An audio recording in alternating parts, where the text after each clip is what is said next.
Hi, welcome to my podcast entitled The Wright Experience.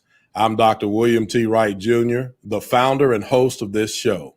During the last 23 years as a professional educator, I've been fortunate enough to meet and work with some amazing leaders all across the United States. The vision of this show is to share these podcasts with you so that we can learn from people who are leading others every day. Our initial focus for this show will be on educational leaders, and we'll look to expand to other disciplines down the road. When you hear something that you like, do us a favor, drop us a comment, click like, or if you're viewing us via YouTube, please click like, and most importantly, that subscribe button. I have been absolutely amazed at the responses that we've received thus far for this show.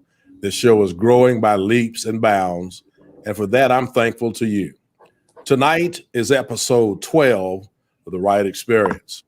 My guest is a 30-year plus veteran of North Carolina's public schools. She served as a teacher, school level administrator, district office administrator, and recently retired as a superintendent. I first met her upon my return to North Carolina in 2015. She and I served as colleagues until her retirement and transition into higher education. We still collaborate together on various projects. My guest tonight is Dr. Monica Smith-Woofter. Dr. Monica B. Smith-Woofter obtained her Bachelor of Science degree in secondary mathematics education at Virginia State University and taught high school mathematics for 5 years before moving into administration and district office experiences. She earned her master's degree also in administration and supervision and doctorate in educational leadership from East Carolina University. While serving as a North Carolina educator for 32 years, Dr. Smith-Woofter shared her expertise as a presenter and a host of North Carolina regional and state conferences, as well as other state and national conferences held in Florida, Mississippi, and California. She also established a 3-year international exchange program with Denmark during one of her high school principalships. Dr. Smith-Woofter had the opportunity to assist with leading the efforts to establish 3 North Carolina innovative high schools, 2 of which enrolled students as early as 8th grade. Before her retirement, Dr. Smith-Woofter served as the Northampton County Schools Superintendent from 2014 to 2019. During her tenure as superintendent, she received the 2018 Brad Sneeden Leadership Award in honor and recognition of a superintendent who demonstrated a strong commitment to lifelong learning, unwavering integrity and leadership, and a visionary leader who embraced transformational change. Currently, she serves as an assistant professor for educational leadership in the Learning, Technology, and Leadership Education Department at James Madison University in Virginia. Her professional and research interests include mentoring and coaching educational leaders, conducting equity audits for continuous improvement, navigating and dealing with microaggressions, and investigating transformational changes within low-performing schools resulting in school success. And her favorite quote comes from Charles Darwin. It is not the strongest of the species that survives, nor the most intelligent, but the one that is most responsive to change. Now, at this time, I'd like to welcome to the Wright Experience, Dr. Monica Smith-Woofter. Hello, Well, good how are evening. you? I am doing wonderful. I hope you are. I am. It's a pleasure to have you up here finally. Been waiting for this day. Well, thank you. I'm glad to have been invited. All right. Miss you in the superintendency, but we're certainly excited about the new work that you're doing at James Madison. We'll get right into the questions. So the first one, you've retired now from the daily challenge of the superintendency. Some would argue just in time, only Yes. to take on a second career. So tell us about your new role as a professor of educational leadership. So in my new role, I have the opportunity to work with teacher leaders, counselors, other educators in the field who want to pursue either an instructional coach position as a lead teacher or wants to be an administrator in the future.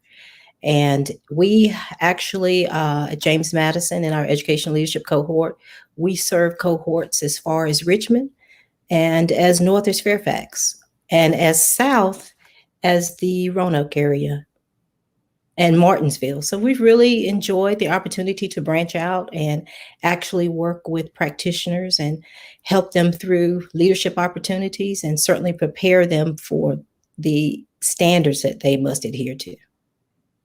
And certainly with your experience at all levels of K-12 leadership, you provide a unique perspective that I'm sure is very valuable to your students in your new role. And so how did you get into that role? I mean, how did that happen?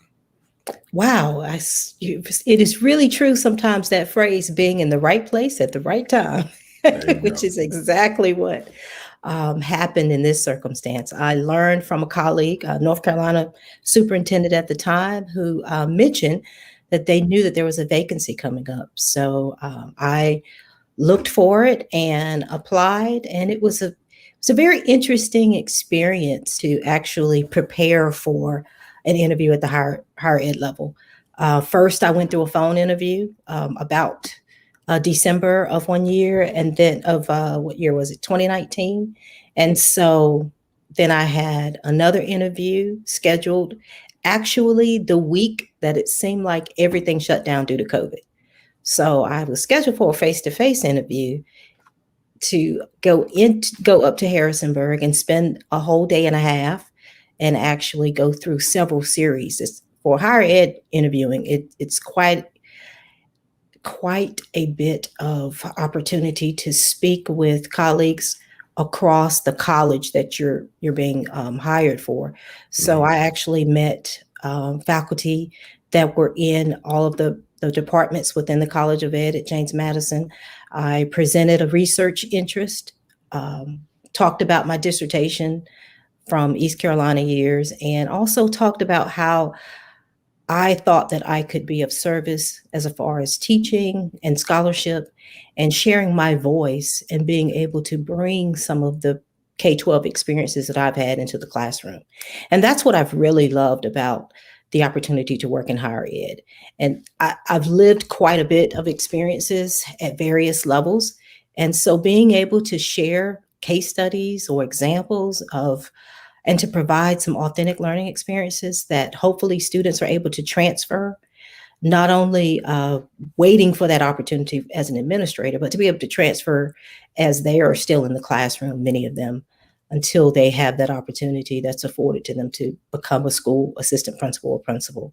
But I want to ensure that whatever we do in the teaching and learning experiences that we engage in together, that they can keep a file so that 2 years down the road or 5 years down the road, they can always go back and say, oh, we did that in Dr. Smith-Woofter's classroom. My name is so long, so many times I say, just call me Dr. Monica. I said, Dr. Monica did that. I got to go back and find that assignment. So I'm hoping that they're able to reference those learning opportunities that we've engaged in. Awesome. So let's roll the clock back a little bit to your time as superintendent. Talk to us about what you feel like maybe some of your most significant accomplishments were during those years that you served as superintendent. First, actually, the opportunity to start with a school board and being tasked with starting a strategic planning process, and not hiring an agency to come in and do it. I've had the opportunity over the years to participate in strategic planning as a principal and being that principal representative on the team, working with the superintendents in every area prior to coming back to Northampton as superintendent. So I had that experience being a representative. So I felt I was very qualified and experienced enough to sort of lead the process and facilitate the opportunity myself. That was so rewarding. So I was hired to start in July, started the strategic process with the board in August. And from August through January of that very first year, I was able to brand a new logo, create a new motto, establish priority areas, and develop a 5-year strategic plan that we really use to guide all of our work. So that was one big accomplishment that I was happy to actually bring to fruition, because that was one of the very first asks of my board, to change the direction and look forward to opportunities based on the survey. So when I was hired, the School Board Association conducted a survey to gather from community stakeholders what kinds of characteristics they would want with the superintendent, considering a new superintendent coming in. And so that opportunity to look at those areas, that was a very good starting point, disaggregating a lot of data. Having been a former math teacher, I love analyzing data.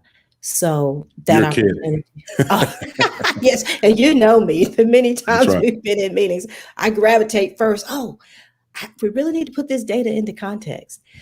Also, I would say a second opportunity, an accomplishment, would be pursuing the opportunity to establish an early college.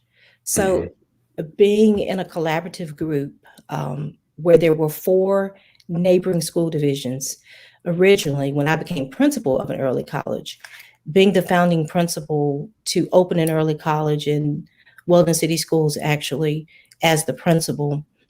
When I left Weldon, one of the things I shared with this then superintendent and the board, I said, I love all of you. I said, I'm moving back home to an opportunity to work in Northampton. So please don't take offense when I schedule and work to apply for our own early college. I said, because we're going to be in competition. We need to afford this opportunity for Northampton students. And at that time, Northampton, Weldon City, Halifax Community College, Halifax County, and Roanoke Rapids were all students that could be recruited into that early college, which was Roanoke Valley Early College. So I knew that it would be an opportunity for us to retain our students in Northampton and afford that opportunity for everyone across the district, as opposed to the few that would have the opportunity to be accepted into the Weldon City Schools Early College. So that was a great opportunity to be able to do that. And it still exists today, and we're still serving students. It's flourishing. We have great leadership, we have great teachers, and we have great students. And every student who's interested, whether they're in the traditional high school or the early college, should be afforded the opportunity for dual enrollment. It really prepares our students for industry credentials, certifications, college experiences that they can carry on whether they decide to go to college or not. They may decide to go into the military, but it really does prepare them for whatever their next steps are in life. And so let's see, a third opportunity would be certainly improving test scores, because over that time period, every year we were able to improve our scores and to take advantage of district transformation opportunities like Restart, having successful Restart schools, to change the trajectory. And it really takes a lot of effort and collaboration among all leadership, to include the governing body, the board, and our students and families. So reconnecting and building those relationships, we had an opportunity to continue to move the scores up. Certainly would have liked to have moved them up more than we did, but several of our schools came off of low performance the year I left, the year I retired. So I was proud of that. And proud of the funding opportunities that I was able to bring. Northampton had not had, I'll say a fourth one, because this one was really important. In order to close the learning gap for any subgroup of students, you really need to afford opportunities to enhance the learners of those who are high achievers, as well as provide those opportunities for students who are struggling. And that needs to be year round. For low performing schools, as you know, we need to have after school opportunities, and we need to have summer learning opportunities.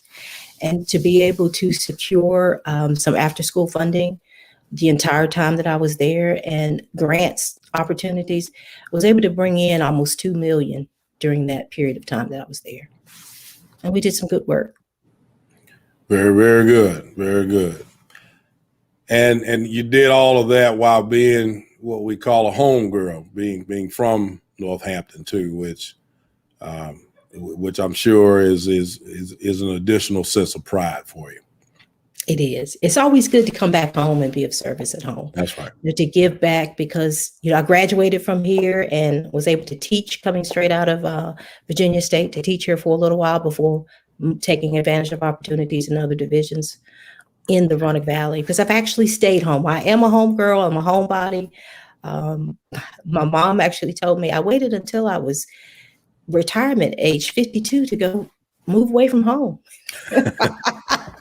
But Harrisonburg's not that far. So public schools are becoming more what I describe as being talent deficient. And I need to clarify that because I don't want to misconstrue what that means. What it means for me is that we are having difficulty right now attracting and keeping people in our profession. Why do you think that is, and what can we do about it? It first has to start with our General Assembly and our state recognizing that as professionals, we touch the lives of every other profession, yet we are not compensated at the level that we should be. If we value education and we value that the work that we do, first and foremost, we need to increase salaries. We're not competitive with other organizations, other businesses, corporations, students coming out of college. They have debt to pay off. Many times we might attract a teacher. The beginning salary is okay to start with, but when they have to start paying those loans back and they realize I can't pay rent, I can barely pay rent, I can barely pay my car note, and I can barely pay off my loans. I've got to find other employment that's going to increase my salary. And that's the biggest need right now. In addition, the support that's necessary. Over the years, I've seen, unfortunately, the investment into public education has drastically declined. I can remember when we had a plethora amount of money to do professional development opportunities, to provide them in district, but also to send teachers across the state or to national conferences. And as professionals, we should recognize that we're all lifelong learners, and we need to provide those quality opportunities to build capacity. And we're not doing that. We're not investing in our leadership. We're not investing in our classroom teachers. We're not investing in education as a whole. And that impacts the investment of students and our youth. So I think those two areas specifically are the biggest and the easiest fixes that we can do immediately. And you haven't named anything that's difficult. We just gotta make the right decisions to do those things. That's exactly right. That's right. So what are some takeaways that you believe would be beneficial to educational leaders when looking at what I'm starting to call post-pandemic instruction? We are really going to have to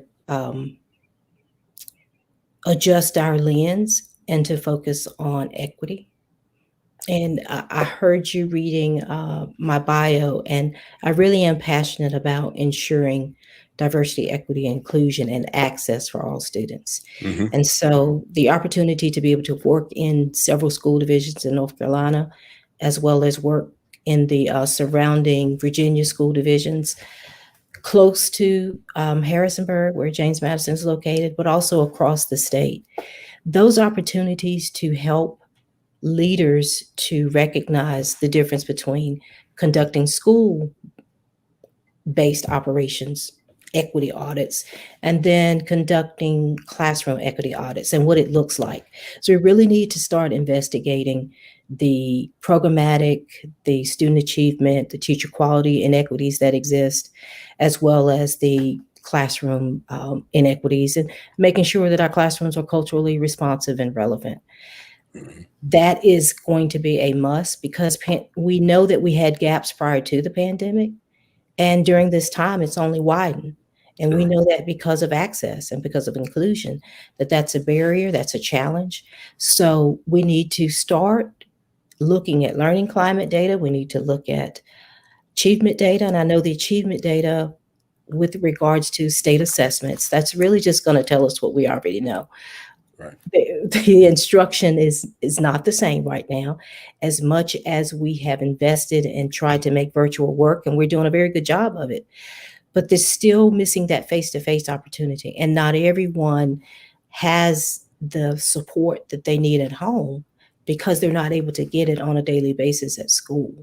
So the pandemic has only widened those gaps. And we need to search for those gaps. We need to investigate and figure out what school policies, what practices, what procedures we need to change and update to address what we're seeing that's not happening for certain subgroups of students. And let's figure out the supports that we need to implement so that we can make it happen. That's exactly right. Exactly. K-12 educators and aspiring leaders who are viewing this podcast that might be interested in pursuing higher ed as a career, what advice would you give them?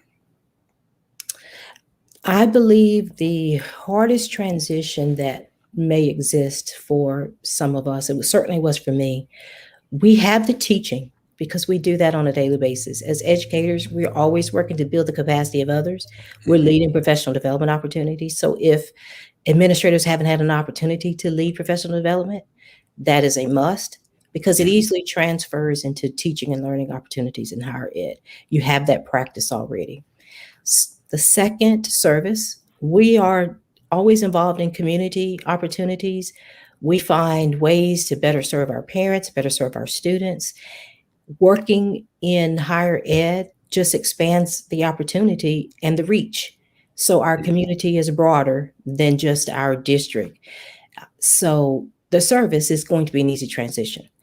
The area that I think would be most challenging for us is scholarship, and scholarship with respect to scholarly writing.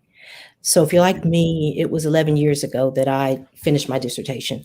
And in senior leadership as a chief academic officer or director of testing and accountability and a superintendent, I didn't have time to do any writing. I didn't have time to worry about writing a manuscript or finding a journal that has a specific theme that I'm interested in and writing an article to be peer reviewed and considered for publication.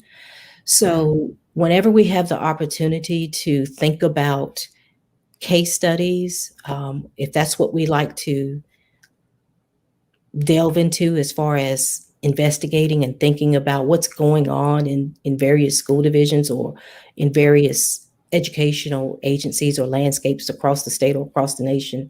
So think about ways that if you don't have time to write, capture some information that you would be interested in so that you at least have some idea when you transition to higher ed of areas that you want to focus on writing.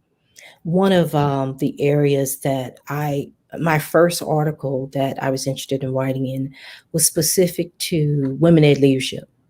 And as women educational leaders, we have to make sure that our work is stellar. We have to make sure that it's more than just being in the right place at the right time. We have to make sure our credentials are in order.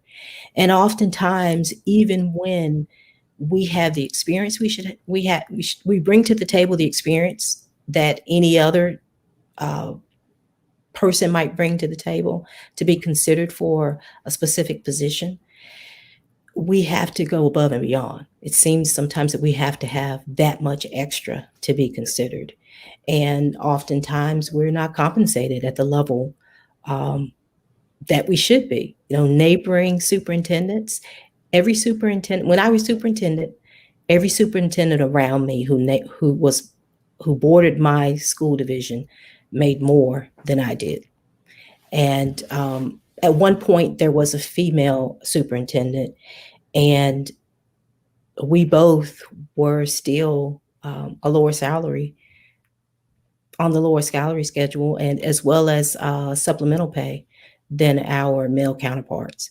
So they're even with the inequities in that. So that was something I actually had an opportunity to write about. That's something I've always thought about. And I really like writing autoethnographies. I like to write about lived experiences. So for someone who likes to write about lived experiences, whether it's your own lived experiences or lived experiences of others, one of the things that I've learned with regards to that and doing my own research about autoethnography, that is, it's always easier to prepare if you know that's what you want to do in higher ed later. Start taking notes and writing down stories, scripting things that happen. And it's, oh, that's an interesting case study, or that's an interesting experience. So capturing that now so that later you can expand that to an opportunity for a scholarly writing project. Okay. All right. We got some good notes there. Great. So in addition to that, kind of piggybacking off of that, what advice would you give to leaders in general, whether they are aspiring to go into higher ed or just advancing in K-12 leadership even?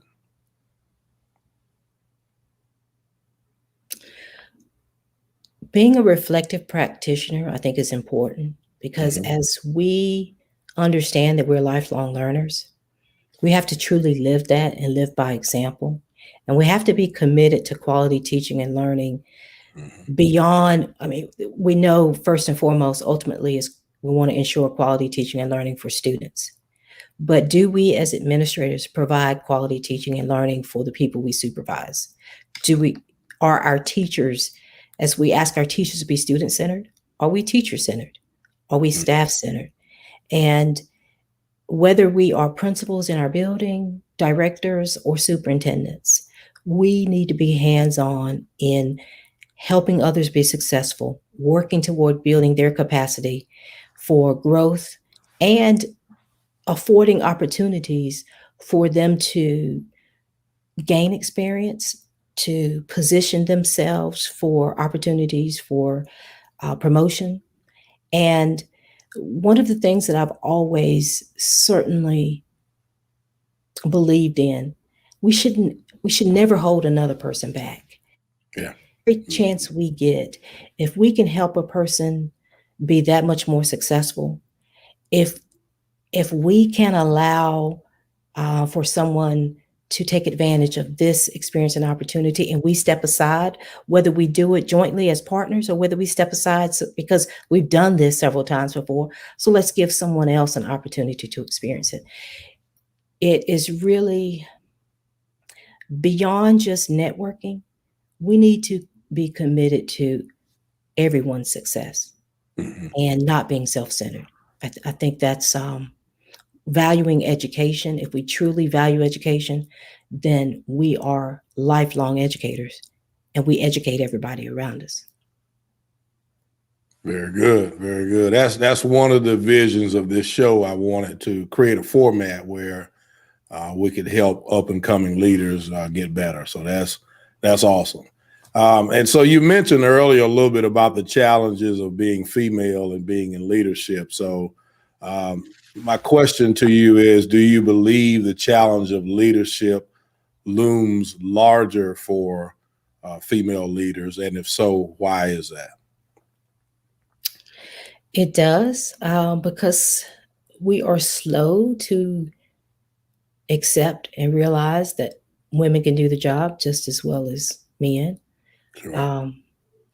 And as women, I think most of us who have an opportunity to excel and to be promoted to senior leadership, that we are very driven and competitive. And as you know, I am a competitive person. In You're meetings kidding. that we've been in for, yeah, I'm a competitive person. As a former athlete, that carried through me throughout my life. But in order to compete, we have to be ready to compete. And when there are opportunities to advocate for ourselves or advocate for other females, I think we need to do that. We need to be champions of one another and embrace when we have a new colleague coming in, to help them succeed and help them understand that, you know what, if it's midnight and you've got a problem, pick up the phone and call me. It is so valuable. And I think that as a leader, especially in senior leadership, and you're an assistant superintendent, you cannot do that job in isolation. Mm-hmm. And leadership is a shared responsibility. And I truly believed in that. And as a principal, that was my motto. It really wasn't until I became a central office person and recognizing my role as a central office member and administrator is to build the capacity of others to support my principals in the building, whether I'm the testing director, etc. So to be of support so that schools are successful. And when we do that, we embrace opportunities to bring people along with us. But I think as females, we have to do that more often than not. Mm-hmm. Mm-hmm. So an additional layer of having to make sure that people understand that you're fit for the position. Oh, right. Okay. It never ends that we're always having to prove ourselves, unfortunately. Yeah. But that's a challenge. And if you can deal with, I like challenges. So never bothered me. But not that's why I think when some of us women, when we make it to this level, that we've developed thicker skin. And, when someone says, well, I don't think you can do that, or I don't think you're going to do a good job, that's just fuel for us. That's fuel for us that drives us to, we're going to show you and we're going to excel regardless of the odds, regardless of the obstacles that others may put in our way, and regardless of the naysayers. All right. Is there anything else that you would like to share with us that I have not covered tonight, that maybe is not well known or what have you? Or did I get it all? You did get it all. Okay. You did get it all. All right. Well, hold on for me for a minute here, and we'll come back and close things out. Just give me just a minute. My next podcast will air on May 27th, 2021 at 7 p.m. My guest is going to be Dr. Otis Smallwood, who is the superintendent of Bertie County Schools in North Carolina. Dr. Smallwood is a 2-year veteran of that district as superintendent, but he is a homeboy. He is from Bertie County Schools, and so we will have the opportunity to learn about the nuances of serving as a superintendent in your home district, just as Dr. Smith-Woofter did as well. We're looking forward to it. That'll be next week, 7 o'clock p.m., May 27th. And so we're looking forward to having you continue to be a part of the podcast and the Wright experience. Dr. Smith-Woofter, I'd like to take this opportunity to thank you so very much for being my guest. I appreciate your willingness to be a part of the Wright experience, and I look forward to having you back on this platform at a later date. And I just thank you for the working relationship that we have had for those years that we served as border neighbors. And when you were in Northampton and I was in Hereford, or I'm still in Hereford actually. And then and even now, the collaboration and the communication conversations that we have about leadership and making each other better. And so I really do appreciate that, and appreciate you granting me the opportunity to have you aboard my show. Well, thank you. I appreciate the opportunity to be here. And I just want to tell everyone, when you live life doing your best, and as an educator, you're committed to serving others, then your future opportunities are just unbelievable. And there are always blessings along the way. And your journey, everyone's unique journey, prepares you for what's next in your life. So good luck. Continue to serve our students. And thank you for committing to being lifelong learners and working as educators. It's a valuable professional job. All right. And thank you very much. And thank you you all for watching the Wright Experience. Good evening. Thank you.